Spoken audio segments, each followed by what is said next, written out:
today we're going to hear about, again, scholarship resources and tips for practitioners. You can put your questions in the chat as we go along. We will ask some of the presenters as they're speaking, and then we'll also have a Q&A session at the end. So let's just jump right into it. Our first speaker today is Mr. Shamik Robinson. Shamik has over 2 decades of experience working in education across the K-16 pipeline. His career in education and college and career readiness has spanned multiple organizations such as College Board, NCAN, Johns Hopkins University Center for Talented Youth, and Teach for America, just to name a few. He's previously served on the boards of the Young Education Professionals in New York City, College Access Consortium of New York, and the Association of Black Educators of New York. And most importantly, of course, he is a member of the PCPR Advisory Council. Shamik holds a bachelor's degree from Rutgers University and a master's in education from Johns Hopkins. He's also the founder and CEO of Strive LLC, which you'll learn more about in a few minutes. Please join me in welcoming Shamik Robinson. Shamik, the floor is yours, sir. Good morning. Good morning. Good morning, PCPR. Janine, I don't know who that was. I hope I get a copy of that transcript. I'm using that bio because I'm like, who is that? So good to be in community and fellowship with everyone here today. And I just want to make sure. So Janine, am I going to share my screen and kind of just run through the content? Is that the intention? And I Yes, sir. apologize, everyone. I have a 2-year-old. I also have a car that I just had to drop off at the shop. I have a lot going on. As we all know, we are full professionals trying to show up for our profession, but also trying to show up for our families and our students. So we are here in community volunteering together. So please forgive me, literally just coming in just now. It is so okay. And Shamik, you'll share your screen and your slides so you can control the pace and how you'd like to go. Okay. That is no problem at all. All right. So it says sharing screen will stop sound share because I know we had some really good tunes Go ahead going and on. go ahead and do that, Shamik. Go ahead. Okay. I was like, I don't want to stop the tunes. No. We can stop dancing and listen just for a while. Okay. All right. Let me know if everybody can see the screen. I've started sharing already. Let me know. Perfect. You're on. Okay.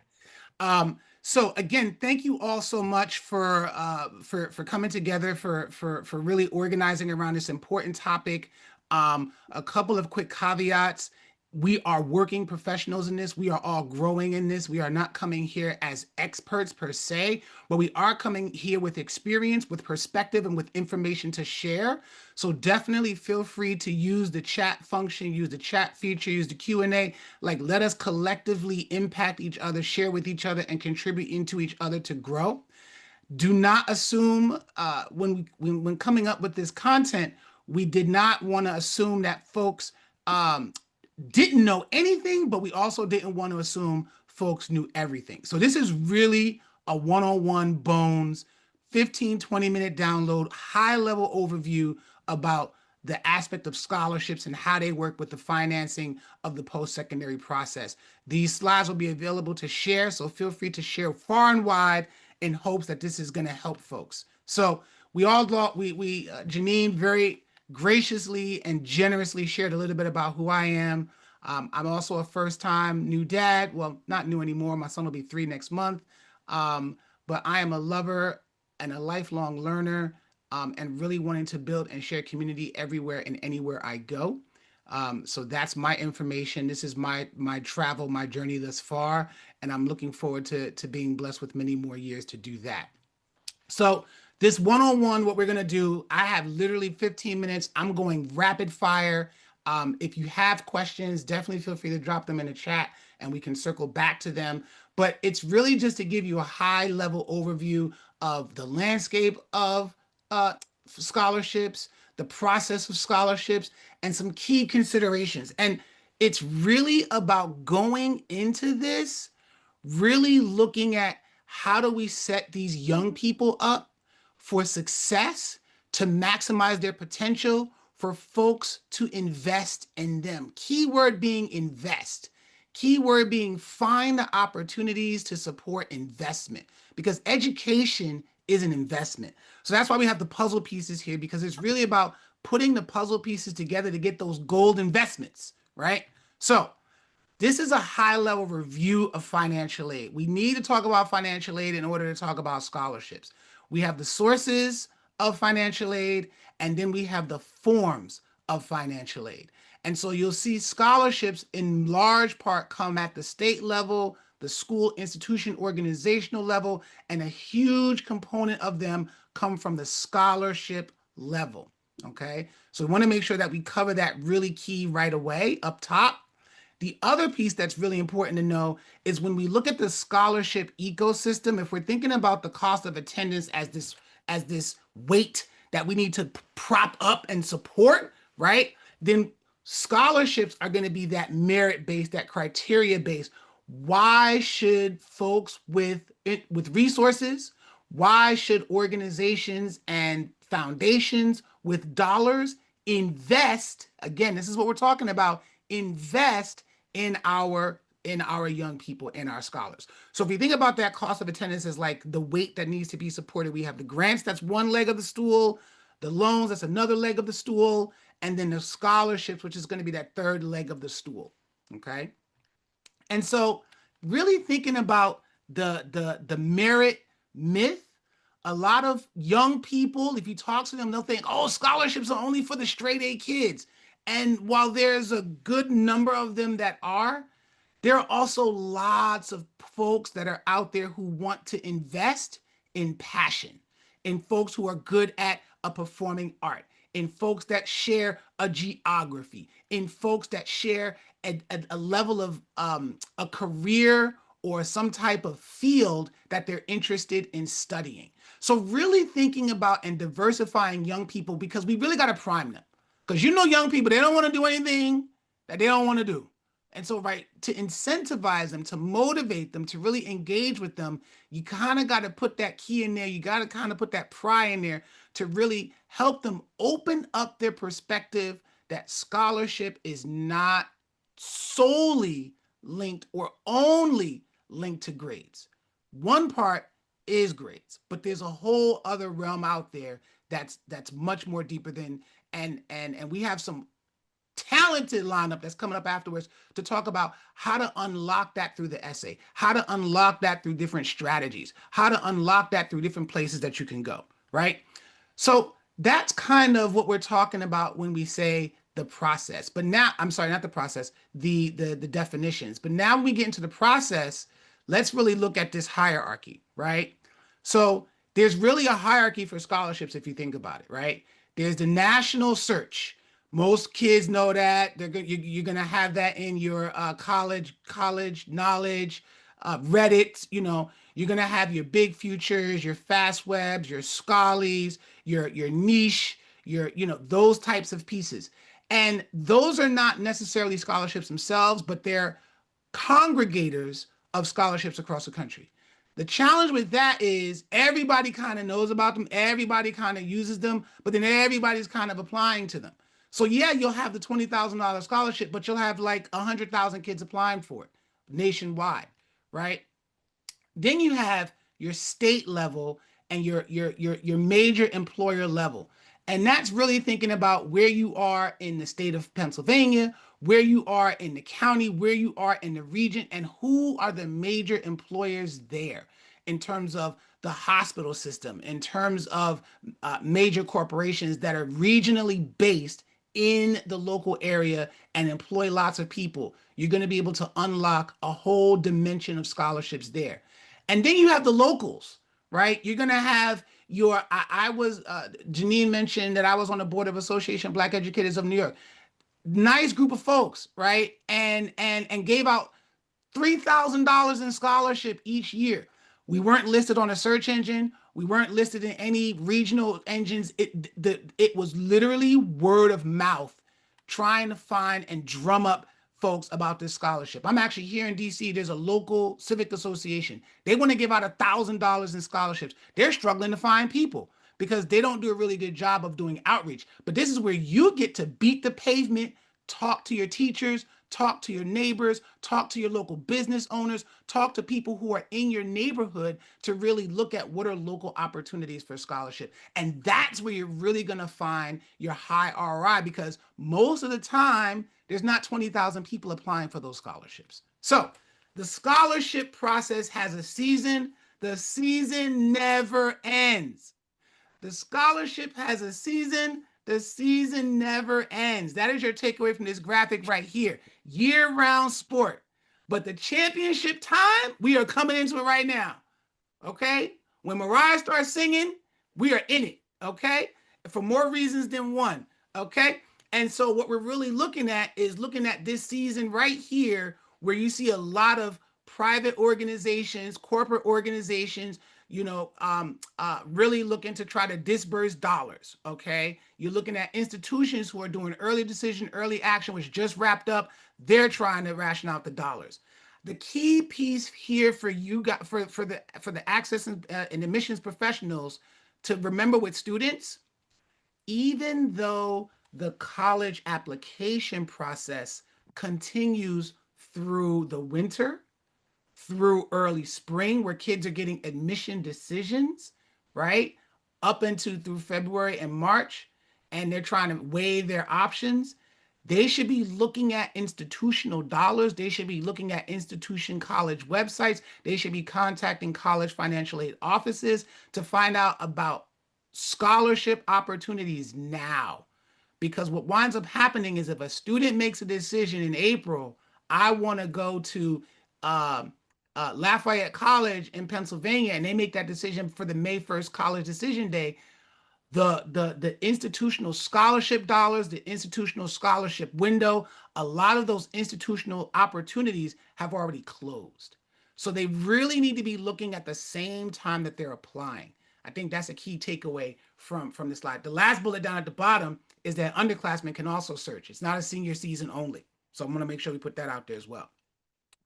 So portfolio strategy, this is just a high level. So we've talked about the process, and this is just one piece I'm contributing to the process, but I know that we have some talented folks who will come in and they will be able to talk more about each of the key pieces of this process. But you want to make sure you have the resume. You want to make sure you have the academic record. You want to make sure young people, if I could see the chat, and I know we're going to go into it, I almost wanted to go right here. Drop a 1 in the chat if your young people can't stand writing essays, right? But I'm not going to do that, but I'm assuming that we all know. So the key piece here is work with them. Don't have them set up where they're applying to 1, 2, 3 dozen scholarships and having to think about the prospect of writing 1, 2, 3 dozen applications. They don't really, scholarship essays. They don't really need to do that, right? If they have a key story that really identifies who they are, what they value, and why they deserve investment, they can turnkey that, make small modifications, and they can use that to pivot and apply to multiple scholarships. So we call it the evergreen essay. And of course, make sure they have their recommenders lined up. We know our young people love to wait to the last minute, and I love to tell young people, your lack of preparation should not constitute my emergency. So please work with our young people to do that. And a good strategy is to have this all in a profile, in a portfolio that they can then carry throughout the season. That what? Always is happening. So, couple of key considerations. 1, scholarship displacement. Want to make sure that folks here just understand that this is a thing. It happens. And if young people aren't careful, they will find themselves down dollars. Okay. And that's when they get an external scholarship, they seek to apply it to the college takes it, and the college will then reduce their own aid, specifically the gift aid, grant aid, institutional aid, and then the student no longer sees a benefit for that external scholarship. So that's what we call displacement. So we really want to make sure that we're being transparent, that we're asking the college, that we're working with the college to really try to find colleges that don't participate in this or minimize this if possible. Another key piece is folks get really excited in senior year about the scholarship they're getting for the freshman year of college, and they forget that college is 4 years. And so are they thinking about one-time scholarship versus renewable scholarships. And so there's just an example right here. You get the 10K one time, that's nice. But if you get the 3K renewal, 3 times 4 is 12. So you're going to see that long term over time. So really looking at, are scholarships renewable? Can they renew it? Program it in, set it up so that they can maximize success. And then the last piece is really scholarships. People who give scholarships, they want to see return on investment. Okay, just like when you invest in somebody or you invest in something, you want to see the outcome of that investment. You want to know, how did this turn out? How did my money work? Right? Getting the money's act one, keeping the money's act two. So for young people, making sure that they understand that there's GPA requirements, that there's maybe major requirements. I have this passion for horticulture. When I go to college, I need to make sure that I'm in landscape management. I need to make sure that I'm in environmental science. And if I change to psychology, I might lose my scholarship, right? Credit hours, making sure they're full time. So just making sure they read the fine print, read the contract before you cash the check, and recap. When you're working with students, make sure they understand the lingo, the terminology, the nomenclature. I'm a biology major, so nomenclature will stay with me till the day that I die. Um, you know, help them to start local, beating the local opportunities, flip the funnel. Okay. Seasons, watch the deadlines, be transparent about the displacement policies, and of course, have these young people check, recheck, and understand that's a lifelong skill. They're going to do scholarships, they're going to be buying cars, they're going to be buying houses, they're going to be investing. And so it's really important for them to understand what it is that they're actually signing up for, clear eyed, eyes wide open. How did I do on time, Janine and Team PCPR? You're perfect, sir. You're under time. Good, because I can talk. I like to run. But I wanted to pause because I saw the little indicator for the chat light up with some Q&A. I am going to stop sharing so I can see folks and folks can be see me, and we can go ahead and talk about it. Sure. I think, well, folks were applauding your slides, first of all. Oh, okay, finding good. them to be Good. really Okay. useful. Awesome. So, are there any questions at this point for Shamik? I actually have a question, but I'm going to let the audience come in with any. Let's see. Okay, here's a question. Is there an Excel tracker to keep track of all of these? So I don't specifically have one. There are several online tools. I believe if a student creates a College Board account, they can track them in Big Future. Mhm. I believe Naviance has a baked-in tool that can help students to manage and track that. I think a good strategy for your organizations as college access organizations is individually to help students manage that, because again, that's a lifelong skill to be able to create lists and create documentation that they can have and they can go and have access to. I have an Excel tracker for my passwords. I literally have to create that and I literally access it a lot. I think another key recommendation is, as an organization, to create your own tracker across students. So as students are finding different opportunities, you can then warehouse that for use with successive cohorts of students. And college, see, this is what I'm talking about right here. Kaylin, gold star, heart, fire emoji, all of it, because we're crowdsourcing. I just found out today, years old, college essay guy has a tracker. Appreciate y'all. Candace has a tracker. EduDreamer. Appreciate y'all. And that's exactly why we're a network. Okay, we're going to keep going through the chat here. People are talking about creating their own trackers and where we can see them. Here's a question from Katie. How do you encourage students to continue applying for those, quote, small, unquote, scholarships, even when it doesn't seem to make a dent in the total cost? I think so, Katie, I think one way is to look at the cumulative impact and kind of use that visual. So like the slides, will share these slides, and you could literally sit down with a student and you could, use a version of slide 11 where you talk about so slide 11 is renewable versus one time, but you could talk about small cumulative versus large one time.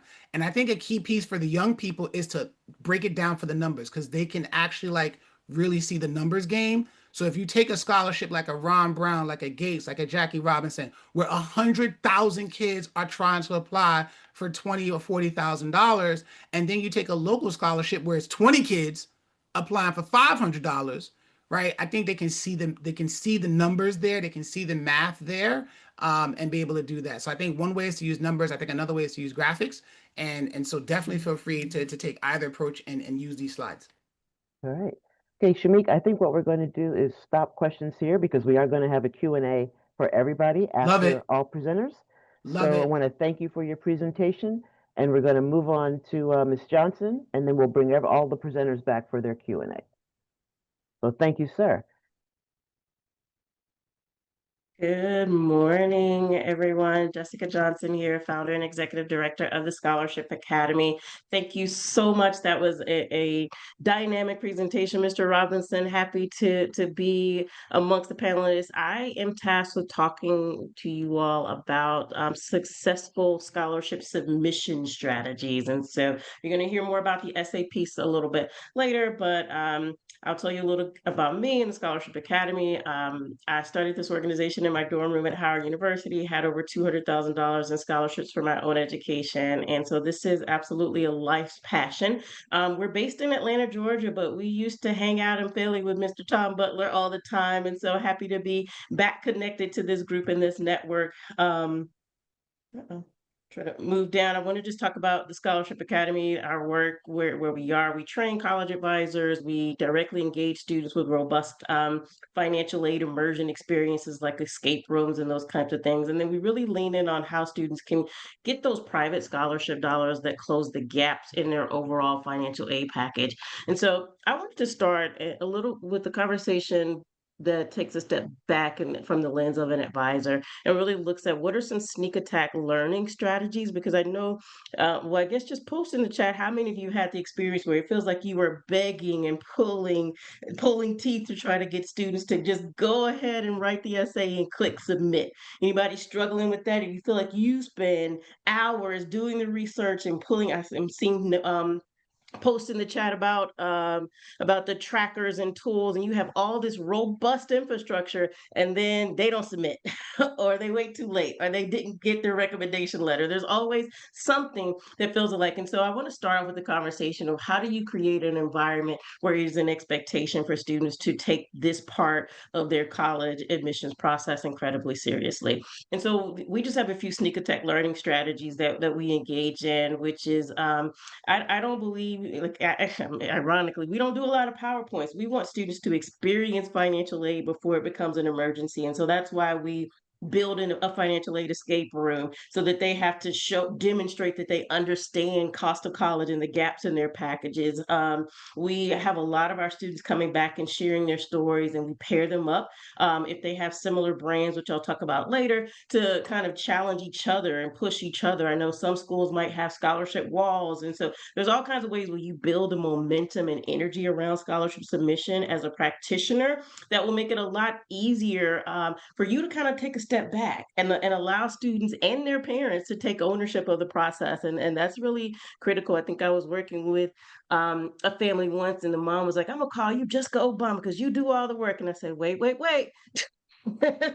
There's a part that college funding is a family affair, and so you have to kind of create the expectation that there's a piece of the puzzle that parents own, and even if it's Mr. Robinson mentioned in the scholarship research part, I make the parents do resource mapping and say, your place of employment, who do you do business with, your credit unions, what do you contribute to your child's process, so that we're all actively navigating together. We're fortunate enough to be able to use some incentives, and so we might do food trucks or scholarship pop-up labs that have pizza. Last week we were in a school here in Atlanta, and apparently wristbands are a really big deal, and so we were building our cohort and students. We gave out wristbands for students who raised their hand to say I'm in, and they were committed to submitting at least 3 scholarship applications. And so we're really kind of just toying around with, like, how do we do financial aid differently? How do we get out of that rote scholarship drawer, but beg you to apply, get disappointed when you don't. And then wait 6 months, you come back and say you still need money to go to school, or you don't have enough to stay. And so I think the follow-up piece, you all mentioned the tracker. We do have one at Virtual Scholarship Center, called the Virtual Scholarship Center. It's a platform I'm happy to share offline. When I think about scholarship submission strategies, for me, someone mentioned their students doing 50 to 100 applications. If students are submitting 100 applications and they're not winning anything, as advisors, we have to say, how do we structure this process and empower them? They don't have what is the strategy behind that work? And so scholarship submission starts for me with understanding who that student is, what's great about them, and what they have done that is worth somebody's $5,000, $10,000, $20,000 kind of investment, right? And so when we're thinking about their brand, I'm not going to put my overcomer up against the same scholarships that my academic achiever should be applying for. And so it's a bit of a cultivating of the list to say, this is the batch of scholarships that is the best fit for this type of student. Before we even get to let's get the essay, let's click submit, you really have to strategize around who your students are, and then be honest, are they competitive on the national level where they're going to be competing against thousands of students? Christmas caroling at the nursing home isn't going to get it, right? And so think about, are they more of the local level of competition? And then have them sit down and set a goal, set a scholarship goal. So if you need to raise $50,000 in private scholarships, we know you're in that $1,000 to $5,000 scholarship range. That means we need to submit at least 15. Now you're starting to build a robust strategy that you can keep track of with a student to say, okay, we said 15 in that $1,000 to $5,000 range. We know your goal is 50. And then you can build some momentum and celebration along that pipeline as they continue to win.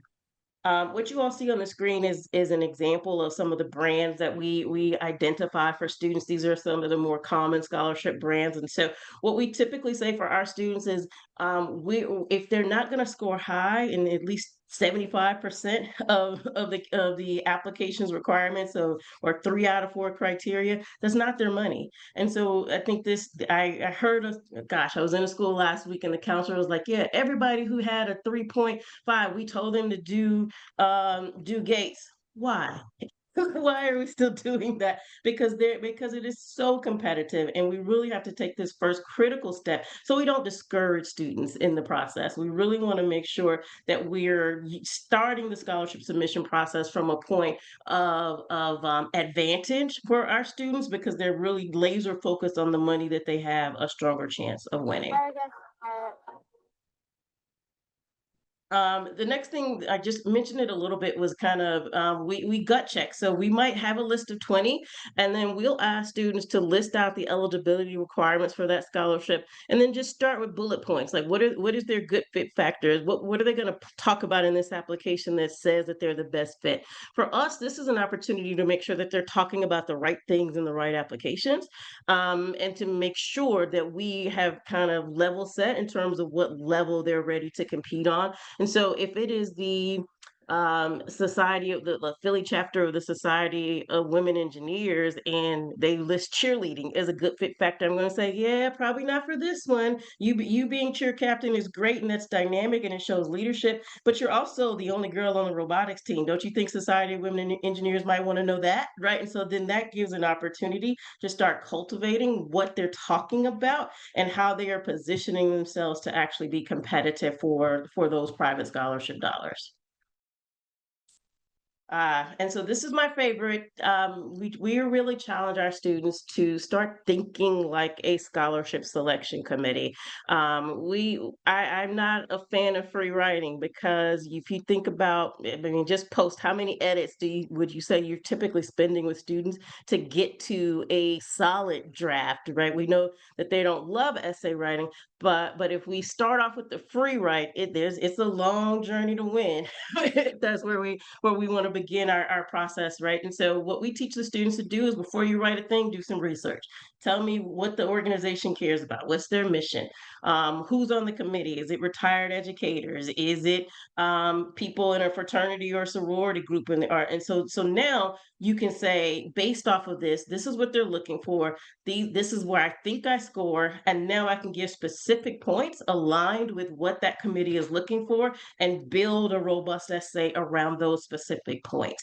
This gets your first draft for students to be a much easier opportunity for you as an advisor to lean in with your experience and expertise to be able to tweak it and push them closer to a win. And so I like to say we can get the edits down to 2 if we really have a structure around the submission process that enables us to first make sure they're super eligible. Second, be clear before they start any draft, kind of that they're talking about the right things. And then third, that they are directly connecting to that scholarship organization, their values, and giving specific examples that are going to maximize the score. And so we spend a lot of time teaching students how to write to the score, and then we come back with the creative flair. Is there a theme you can push to it? Can you use shock factor? You know, there's a couple of techniques you can use to hook a scholarship committee and make them want to read your application. And so we spend a lot of time teaching them those steps.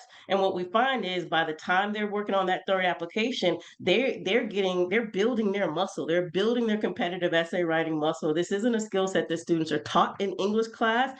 My number one rule is if you don't want to read it, neither do I. Don't bore me with your scholarship application. If I got to get through 50, I'm looking for a reason not to have to read your entire essay. And so when we challenge students to really go through a specific series of steps in the submission process, it really does create more value for them.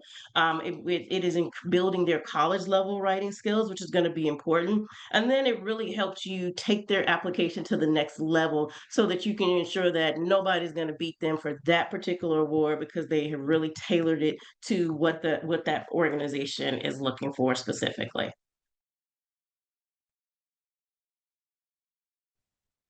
So I'll pause there. I was quick to That see was if there's quick. any That's a questions. lot of great information, Ms. Johnson. Thank you Yeah. so much. And before we get to the questions, I just want to share a few more things about Jessica Johnson because she was a little bit modest in her introduction of herself. I want to let folks know that through the Scholarship Academy, she has helped students claim more than $60 million in private scholarships. She's earned several national fellowships, including Echoing Green, the Ashoka Changemaker Award, the Points of Light Foundation Civic Accelerator, and most recently, the Roddenberry Fellowship. She received her master's degree in public administration from American University.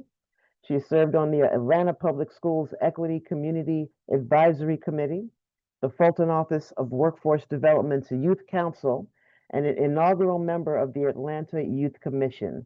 And she's received several civic service awards, including the Atlanta Business Chronicles Class of 2021 40 Under 40, Ebony Magazine's Educate Young Minds Award, and Root Magazine's Top 100 Emerging Leaders.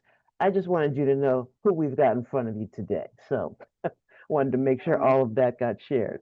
Do we have any questions right now for Ms. Johnson before we get to our next presenter? There was one earlier in the chat. Let me pull that up. I believe it was from Caitlin. Let's see. Where is it? You dropped it again. Excellent. Thank you. Do you have a list of questions for the resource mapping that you are willing to share? Yeah, sure. We typically for parents are kind of just pinpointing their associations and organizations similar to our Student Scholarship Universe, but I'm happy to send that along after the meeting. Terrific. Thank you. And just to address a question in the chat, yes, the slides will be made available to all the participants, so you will be able to see those. Let's see here. Okay. I think what we're going to do at this point, okay. Do you work with kids outside of Atlanta, Ms. Johnson? Great question. Yes, we do. So we travel. We actually someone just asked us to come to Oregon to do one of our scholarship pop-up labs, and so we're happy to travel. We're also happy to train virtually or in person if people are interested in really diving in to how you build successful strategies around this work. That is terrific and good to know. Thank you so much. I think at this point we're going to save questions for the end, and we're going to move on to Katie Rogers. So thank you, Ms. Johnson, for your presentation. It was very much appreciated. And I want to share a little bit about Katie. Katie Rogers is a Richmond, Virginia native who moved to Philadelphia 9 years ago and never looked back because we're an awesome city, clearly. The city has nourished her growth as a writer, community advocate, and, although she'll deny it if you ask her, a functioning adult. Following the 2023 Supreme Court reversal of affirmative action, she reflected on how crucial storytelling is to self-advocacy and opportunity. She realized that without her own scholarship essays, admissions readers would have seen only a GPA, some arbitrary test scores, and a teenager incapable of submitting anything before 11:59 p.m. Now, some 3 years later, Katie leads a program that helps students craft their unique stories for college and scholarship applications. She's helped students gain admissions to schools such as Penn, Yale, and Howard, among others, and with each student's story, her passion for expanding college access grows. Katie does Mighty Essays aspect of Mighty Writers, and we are really thrilled to have her today. I also know a kindred spirit when I see one. So, Katie, the metaphorical floor is yours. Thank you for joining us. Thank you, thank you. I appreciate the introduction. Good morning, everybody. I'm gonna warn you right now, my internet's a little spotty, so if I get hard to hear at any point, if someone can pop it in the chat, usually if I just turn off my video, it'll fix itself. So just feel free to interrupt and let me know if you can't hear me.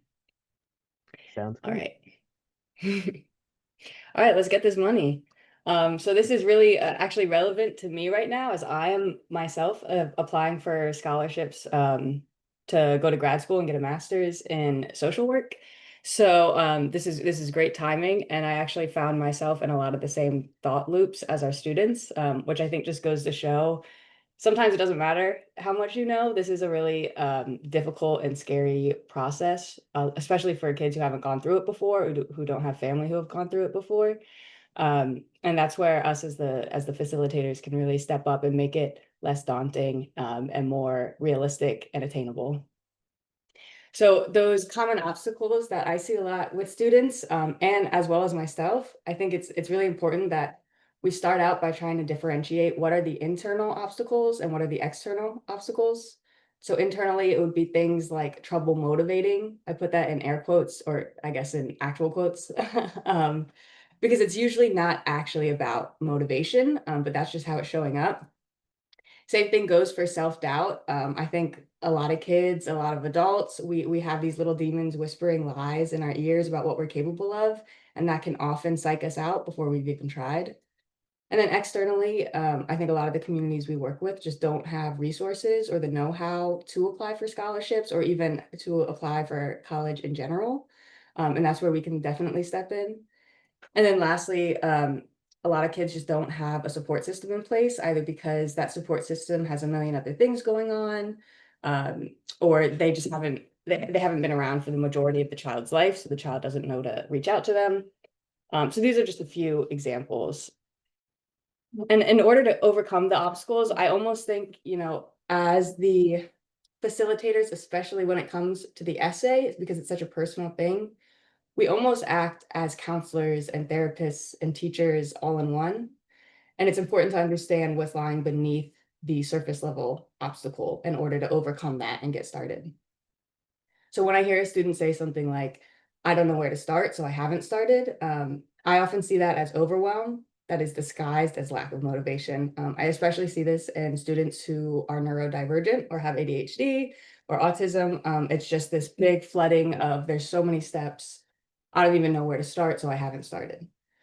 I also hear a lot, maybe not these exact words, but the sentiment of, if I don't try, I can't fail, which is staying within a comfort zone, but it points to a fear of failure that's being disguised as self-doubt. And if we can overcome that, then the confidence usually comes with it. Then I hear things like, I'm not a writer. I'm just not a writer. And the essay is often optional, so I'm not going to write it. This is, in my opinion, a lack of resources that's just disguised as a personal shortcoming, when in fact everybody can be a writer. Especially, I think young people can be really great writers because their worlds are still so creative and open and big and haven't been tunneled into one area, I think, which happens a lot in adulthood as we're getting into our careers. And then there's also just lack of support, which can show up as a student who has to work to help put food on the table, or who has to go home, babysit their little siblings while their parents are working. And in that case, I don't think it's any disguise. I think that obstacle is what it is. And we have to show up kind of around that student's availability to the best of our abilities. So how do we address those real underlying obstacles? I think it's going to look different for everybody. With that overwhelm, I like to break it down into really small, really achievable steps and just take it one at a time. So it might be like, one day we're just going to search for scholarships. We're not even going to start the essay. We're just searching for scholarships, right? Like that small, bite-sized. Then if we're seeing like a fear of failure, I try to shift the focus to the effort rather than the outcome, and let them know, like, even just by trying here, that is one step in the right direction. Even if you don't get this scholarship, look, you've got extra practice now, so your next scholarship application is going to be even stronger. I also like challenging the definition of failure. I think students can get really engaged in this topic once you show them that failure doesn't have to mean what they think it means. And I've actually had discussions with students about this that then leads to being their essay topic, which I think is really great. And then I also think a lot of students get scared by this whole concept of like four-year university, big debt, everything feels like really important. And in those moments, I like to question, like, how necessary is a four-year university versus a community college or a trade school? And sometimes just understanding that there are other options can help diminish that overwhelm or that fear. And then in terms of resources or lack of support, I think that's where we have to do our own research and bring it to the table for the students. So look at examples, and we'll share these slides later so you guys can click that link. And really go slow. I know Jessica said she doesn't like free writing. I'm gonna push back respectfully a little bit, and that I love free writing as a brain dump, not as a drafting exercise. So as a way to get all your ideas out on paper, but not necessarily as a first draft. If you're gonna do a free write, I think it should be no more than 5 minutes. And I think the number one rule should be you cannot lift your pencil off the page. You're just getting things out and getting over that initial hump of trying to get started. But Jessica, if you disagree, I invite that as well. Okay, so specific to a college or scholarship essay, these things should be true for both. What we really want to help a student do is directly address the prompt. We should have a very clear idea of what their answer is for what the prompt is asking. It should be super specific to the student. So for me, when I was applying to colleges, I initially wrote an essay about a horse girl. Even though I was not a horse girl, I just thought that's what like people wanted to see from me. I thought that's what college admissions readers would want to see, is like a very put together, prim, proper little girl, which was not actually my experience at all growing up. Luckily, I threw that essay in the trash and then wrote one that was specific to me. But that's kind of what I mean, is telling like a real story for that student and not for what they think people would want to see. It should also create a narrative. It shouldn't just be a persuasive essay or an informative essay. There should be a storytelling component. It should have some vulnerability in it. We should be able to feel who this student is and kind of what they're feeling as they're taking us through the story. And then it should have a good balance of confidence and humility. Common mistakes I see is repeating the essay prompt exactly, which we certainly want to avoid if word count is an issue, if we're trying to keep that low. We want to avoid cliches unless it's like a very nuanced use of a cliche, which honestly, I just think that's really hard to do for anyone, let alone young writers. And then while we want to be vulnerable, we want to be careful about oversharing personal information, especially if it doesn't relate to the prompt. And in that same vein, over-relying on sympathy. We can certainly get some sympathy from college admissions readers, but we don't want to rely on that as the reason we would be admitted to a school or the reason we would get awarded a scholarship. And then lastly, while we want to have some confidence, we don't want to show hubris. There should be an acknowledgement of failures and an explanation of how we overcame them. And when I say we, I mean the students, but I think you know what I mean. Okay, so I think the biggest struggle for most students is just getting started. I like that phrase, fail to plan and plan to fail. I definitely think that's true with kids. And if we can come to them right off the bat with a bit of a template of a plan for applying to the scholarship and specifically for writing the essay, I think that's super helpful. These are just a few strategies I like to use a lot. So I will often sit down with the student, turn on the voice memo app on my phone and record a conversation. And I just start out reading the essay prompt. and say, what do you think? And then depending on what type of phone and technology you have or the student has, you might actually be able to transcribe that into a script and just copy and paste lines they said that you really like. So that's one of my favorites. I think it feels like a very low barrier to entry for a lot of the students I work with. And then I was talking about that 5-minute free write or brain dump, where your pencil just can't leave the page, and it's just to help you get over that speed bump of starting. It is not a draft. I also think one strategy is just to ignore the prompt, at least initially, and let the student tell you, what are they passionate about? What do they think they could actually write 500 words about? And then see if there's a prompt that fits with that topic. I always think we got to outline, we got to plan first and draft later. Kind of in the same vein as what Jessica was saying, you can get a lot of the work done, a lot of the writing done just in your planning, and then it's almost just plugging different lines into different sections on the page. And this last bullet is supposed to say first draft, not as a brain or brain dump, not as a first draft. And I must not have had my coffee when I wrote that. But yeah, not a first draft as a brain dump, just a brainstorming exercise. Okay, so let's imagine a student has already come to you for help with a completed essay. So they've done all this work of getting started, figuring out what to write about, and actually writing it. What do we want to focus on as facilitators when we're met with a completed draft? Firstly, in my work, we see a lot of students submit drafts that might not be structured super well, might have a lot of great content, but also might have a lot of spelling errors. So in those cases, I would always recommend we focus on macro feedback before micro feedback. So macro feedback is going to be the things that will make the biggest impact on the essay with the least amount of red ink or overwhelm or steps. So this would be things like just focusing on structure, which obviously will have to break down into more steps. But I think a student hearing, oh, I only have to work on one thing, structure, feels way less overwhelming than seeing, a million red marks on the page because of spelling errors, which honestly, spelling errors aren't going to make a huge difference in your applications because they can see, these readers can see your English reading and writing skills from your GPA and from your test scores. That's not the point of the essay, at least from what I've heard. So we really want to focus on the content, the voice, the tone. Are we addressing the prompt thoroughly? And not just things like the diction, the spelling, the grammar. The only exception I would say to that is if you have already addressed all the macro areas, the essay is still, 2 weeks away from being due, then we can dive into that micro stuff. But primarily as a strategy to avoid that revision burnout in the kids, I really like to just focus on macro feedback when possible. Okay, this is a kind of messy Venn diagram, but on the right, you'll see kind of what we look for admissions essays, just regular college essays. And on the left, what they're looking for in scholarship essays. So I think the two most important things to remember is your audience and your purpose. In an admissions essay, your audience is the admissions officers. Your purpose is to get into a school. You want to prove how you're going to fit into the school and find success while you're enrolled there and afterward, right? Because at the end of the day, most universities are looking for some sort of profit, even if they're public.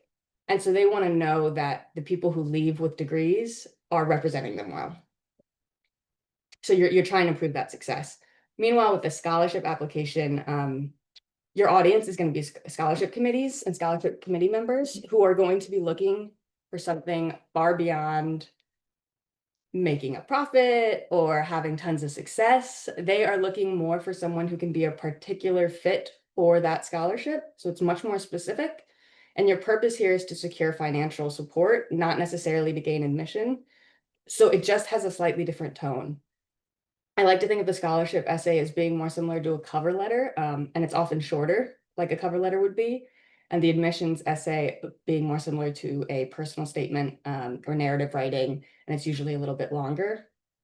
I think another big difference is that often admissions or college applications will only ask for one big essay, which I think Shamik was saying, like the evergreen essay. Love that phrase. And you can really copy and paste, especially with things like the Common App. You can just use the same essay over and over. You don't even need to edit it. Meanwhile, with scholarship essays, they're a bit more focused, a bit more precise, and they often have supplemental essays that come with one longer essay. I still think you can use an evergreen essay for scholarships. I think that's great, but you just might have to do a bit more tailoring based on the research you've done. And the research really is important, based on the research you've done into that organization, and that organization's mission with providing scholarships. And then I think just lastly, with both essays, creativity and authenticity are like top of mind. Most readers are not going to care if you spelled one word wrong, if they are hearing an authentic voice and they are seeing creativity, and they are seeing that a student actually did the optional thing of writing the essay, which is often optional.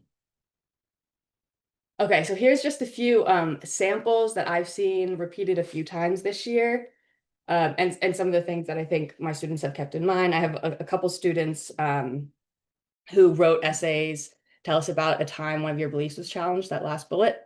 And what they did really well was focused on the insights they gained from that challenge rather than the turmoil they felt during it. They did write a little bit about, that kind of inner turmoil, but they primarily focused on the insights gained, on the growth they experienced as a result, as a whole person, as well as in that specific area. And a willingness to engage with diverse topics, people, opinions. Those are all things that most scholarship committees really love to see, along with like a commitment to service or something like that. Okay, I think I was not looking at the time, but I want to say I was good on time. Maybe. You were great on time, Katie. Thank you so much. Awesome. I'll exit out here. Cool. Yeah. And I think what we're going to do at this point is to sort of spotlight the four of you, the three of you rather. Hello. Mightn't have coffee this morning either, apparently. And we're going to go to some questions. So if you have some additional questions, you can go ahead and put them in the chat. And I actually have a couple that I've been saving up to get us started. So let's see. Shamik, I'll start with you.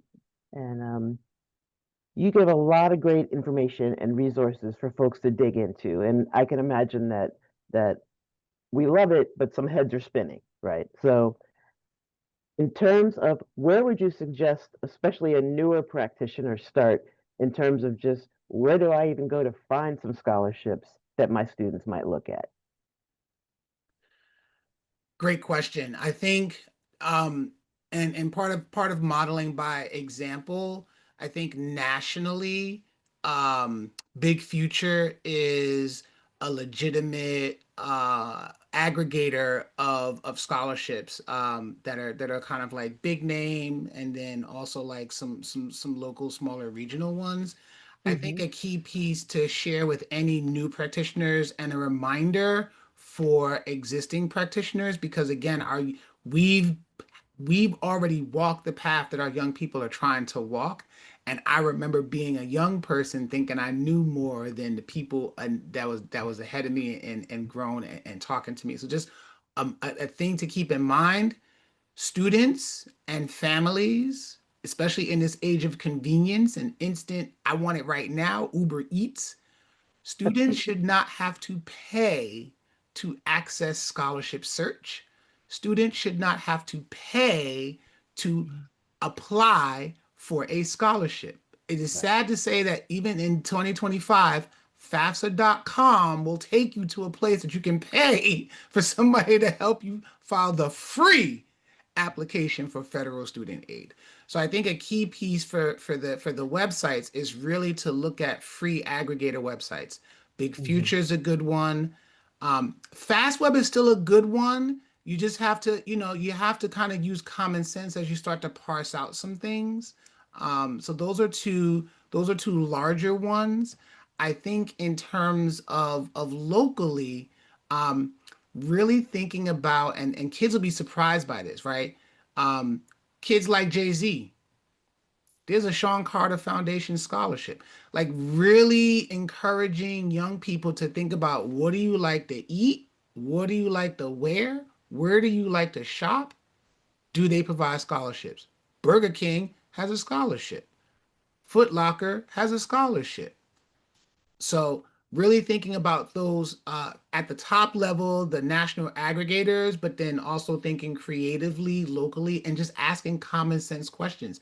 For places that want your money, typically have an incentive to give or to have the vision and the image of giving. And if you tap into that, you can find some scholarships. Okay, thank you. Ms. Johnson, you often hear things like there are, millions of dollars left on the table and oh my goodness, and and I think sometimes it can lead parents and students to feel like, oh, I must not have looked hard enough. I'm not doing a good job. First of all, is that true that there are millions of dollars left on the table? And if so, what accounts for that?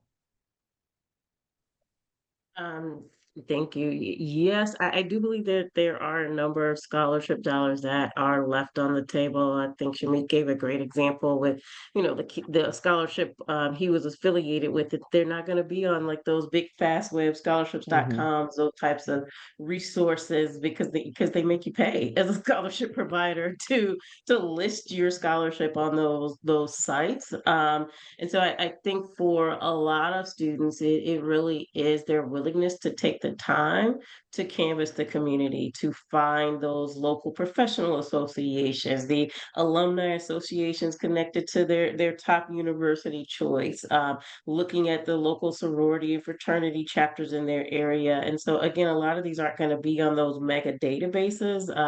When I Hmm. started my scholarship journey, my parents made me spend 3 to 5 hours a week, and students there are fewer students who are willing to put in that time to really build a robust, good fit scholarship portfolio. And so what Hmm. happens is a lot of these organizations that don't have the big marketing budgets, they are begging students to actually submit something. We get scholarship programs that reach out to us all the time and say, "I just have $5,000. Do you have any kid that could take it?" Absolutely. And so I think that as a community, we should start really compiling those resources and making sure that our students have easier access to some of Hmm. those opportunities, so that they don't get frustrated and shut down. I mean, I personally have tried to give away money, and it is, oh, like, I wrote the application with you in mind. You're really not going to take the time to do this? Like, what do you mean?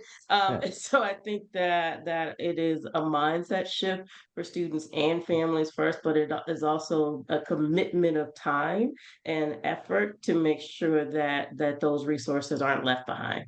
Mhm. Thank you. Katie, a question for you.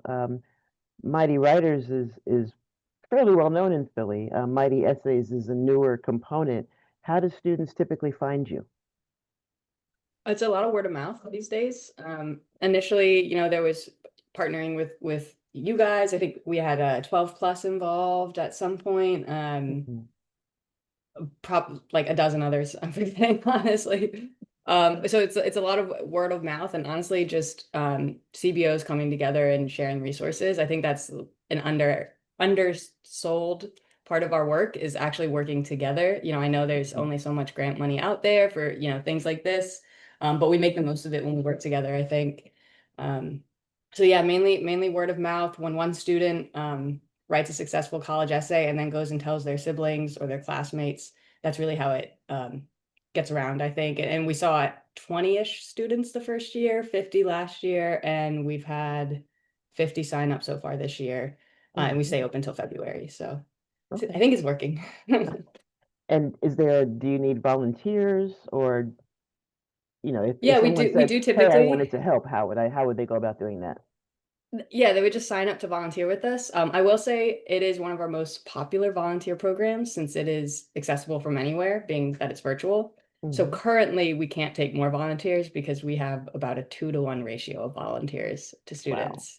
Um, so that's a really great thing. If for anyone out there who's trying to create more programming, free programming for students, if you can make it as accessible as possible for both volunteers and students, you will not have too many staffing issues, I think. People love the remote opportunities. Mhm. And this is a question really for Eddie and all of you. Um, if you do, how do you incorporate AI in your work with students and around scholarship searching? So anybody or can jump in and start that off. I'll say with essays, that's becoming very common that you'll see students turning to Mr. or Mrs. ChatGPT for, putting just Yeah. literally typing in the prompt. And my thing is, we don't get a lot of free things in life. Is there a so new one? something, what was that? Michelle asked us to look at the website to make sure that. You folks I are, saw and I if you said, could oh, mute yourselves, it's that'd be one great. from Thank you. before. I feel like he needed new I'll picture. help. It's from like a Zoom Yeah, call. yeah. Selfie. Yeah. Okay, I think we're good. Go ahead, Katie. Sure. My thing, like I was saying, is there's not a lot of free stuff in life. And if your AI tool is free, absolutely use it, but don't just plug in your prompt. What I like to do is have a student actually write their full essay and then go just line by line. If there's a few lines that are difficult to read, run on sentences, put those into the AI, whatever you're using, and give it a specific prompt that you're writing yourself. For example, hey, ChatGPT, can you make this sentence a little bit more concise and clear, rather than just copy and pasting your essay and saying, edit this for me, right? Or if you say, you could copy and paste your whole essay and say, I'm 30 words over. What sentences would you recommend I cut or cut down? So I think I don't think there's anything wrong with using a free resource, even if it is AI, especially in our populations that we're mostly working with. I just think you have to use it responsibly, ethically, and first and foremost, you have to use your own words. And then that, free resource. I mean, when you think about it, even Grammarly, which I think a lot of our students have used a lot, that's powered by AI too. It's just not as much of that like slop, which I'll be honest, I don't totally understand what the word slop means in reference to AI. But yeah, I think it's really about using your own words first. And then, yes, absolutely. In my mind, at least, take advantage of those free resources. Just also be aware of what gives it away. Like those M dashes that AI loves to use. I'm so mad about that because I love an M dash and now I have to take it out of my writing because I don't want people to think that I'm using AI. So stuff like that, you want to make sure they're educated about kind of the red flags to look out for and make sure it's not in their writing. But that's just my take. I'd be curious what other people think. There's a lot of alignment. I agree with that. I think the only thing I'll just add in here is, in particular for young people, and it'll be interesting to kind of see how this grows over time. But the one thing that I would just tell everybody, and this is just good for everybody here, but definitely good with young people: trust but verify. Trust but verify. Because if you pull something from AI, whether you used your own words and it edited it, or if you just put in a random prompt and it gave you something and you went running with it, and then down the line come to find out it was fictitious, it was erroneous, it was inaccurate, then the potential jeopardy that you place yourself in, with things being revoked, with plagiarism being charged, levied against you, expulsion, potential prosecution, it is not worth the headache, right? So I think, trust, but verify.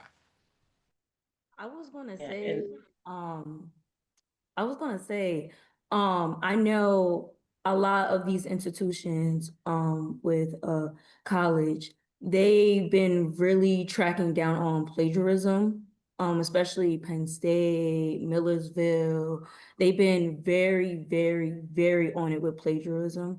Um, I love how you said about Katie, when you said about use it responsibly, not copy and paste, but use it responsibly.